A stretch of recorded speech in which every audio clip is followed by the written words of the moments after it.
চট্টগ্রামে ৬ তলা ভবন থেকে শিবিরের ক্যাডাররা ছাত্রলীগের কর্মীদেরকে ফেলে দিয়ে পিটিয়ে হত্যা করেছে। আমি আপনাদের ছবি দেখাই।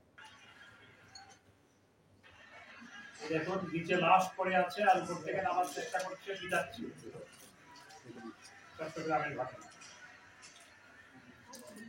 নিচে কয়েকটা লাশ পড়ে আছে, আর অন্যরা নামার চেষ্টা করছে, তাদেরকে পিটাচ্ছে। এবং ঢাকায় পুলিশকে পিটিয়ে হত্যা করে তাকে তার লাশও ঝুলিয়ে রাখা হয়েছে। একজন পুলিশ বাড়িতে ছিল, বাসায় ছিল, ডিউটিতে নয়, তাকে সেখান থেকে ডেকে এনে পিটিয়েছে। এবং আরেকজন পুলিশ আহত অবস্থায় উত্তরা একটা হাসপাতালে ঢুকেছে, সেখান থেকে টেনে হেস্টে তাকে বের করে ভেতরে পিটিয়েছে। আমি জানি না সে বেঁচে আছে। ছাত্রলীগের, আওয়ামী লীগের অনেক নেতা কর্মী এই নির্মমতার শিকার হয়ে মৃত্যুবরণ করেছে। অনেক সাধারণ মানুষ মৃত্যুবরণ করেছে, পুলিশ মৃত্যুবরণ করেছে, হ্যাঁ, আর অনেকেই মৃত্যুবরণ করেছে। কয়েকজন শিক্ষার্থীও যে এই ঘটনার শিকার হয়নি তা নয়। আমরা সমস্ত ঘটনার, মাননীয় প্রধানমন্ত্রী ঘোষণা দিয়েছেন, সমস্ত ঘটনার সুষ্ঠু তদন্ত হবে, বিচার বিভাগীয় তদন্ত কমিশন গঠন করা হয়েছে। প্রত্যেকটি ঘটনার তদন্ত করে দায়ীদেরকে বিচারের আওতায় আনা হবে। এই প্রতিশ্রুতি জননেত্রী শেখ হাসিনা বাংলাদেশের মাননীয় প্রধানমন্ত্রী দিয়েছেন, এবং সেই লক্ষ্যে ইতিমধ্যেই তদন্ত কমিশন কাজ শুরু করেছে। নরসিংদীতে জেলখানা ভেঙে জঙ্গিরা, জেলখানা ভেঙে জঙ্গিদেরকে, শাস্তিপ্রাপ্ত জঙ্গিদেরকে সেখান থেকে পালিয়ে দেওয়ার সুযোগ করে দেওয়া, এটা রাষ্ট্রের উপর হামলা।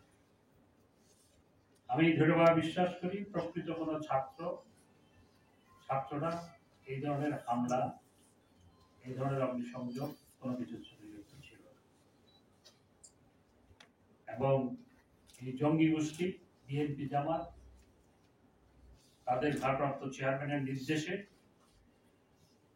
জামাত ইসলাম তারাই এই হামলা চালিয়েছে, রাষ্ট্রের উপর হামলা চালিয়েছে। আমাদের কাছে পুলিশ তদন্ত করছে, যারা পিটিয়ে মানুষ হত্যা করে ঝুলিয়ে রেখেছে প্রত্যেকের বিচার হবে। যারা মেট্রো রেলে আগুন দিয়েছে, ভিডিও ফুটেজ আছে, প্রত্যেকের বিচার হবে। টিভিতে আমি নিজে ফুটেজ দেখে এসেছি, কারা আগুন ধরাচ্ছে, কারা কি করেছে, প্রত্যেকের বিচার হবে। আমরা এটি করতে বদ্ধপরিকর। 13-14 সালে বিচার হয়েছিল, অনেকে আইনের ফাঁক ফোকর দিয়ে গলে বের হয়ে গেছে। এবার যাতে কেউ আইনের ফাঁক ফোকরে বের হতে না পারে সেই ব্যবস্থা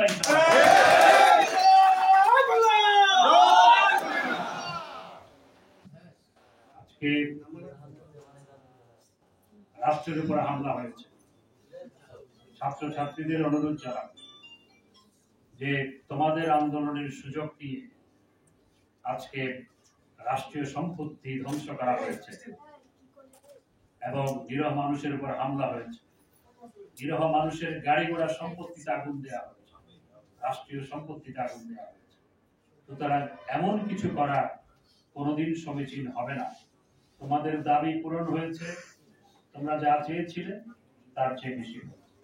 মাননীয় প্রধানমন্ত্রী ঘোষণা করেছেন যে ছাত্রদের নিরাপত্তা বিধান করবে, শিক্ষামন্ত্রীও সেই ঘোষণা করেছে।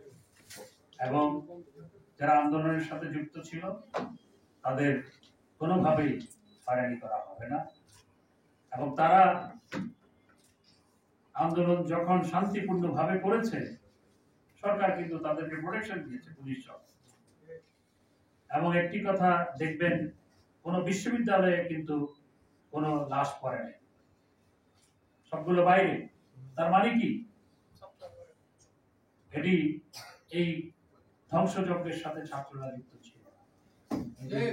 যারা এই আন্দোলনে নেতৃত্ব দিয়েছে তাদেরকে অনুরোধ জানাবো, যেন বাইরে থেকে কেউ সুকৌশলে তোমাদের দিয়ে এমন কোনো কিছু না করায় যাতে রাষ্ট্রে বিশৃঙ্খলা তৈরি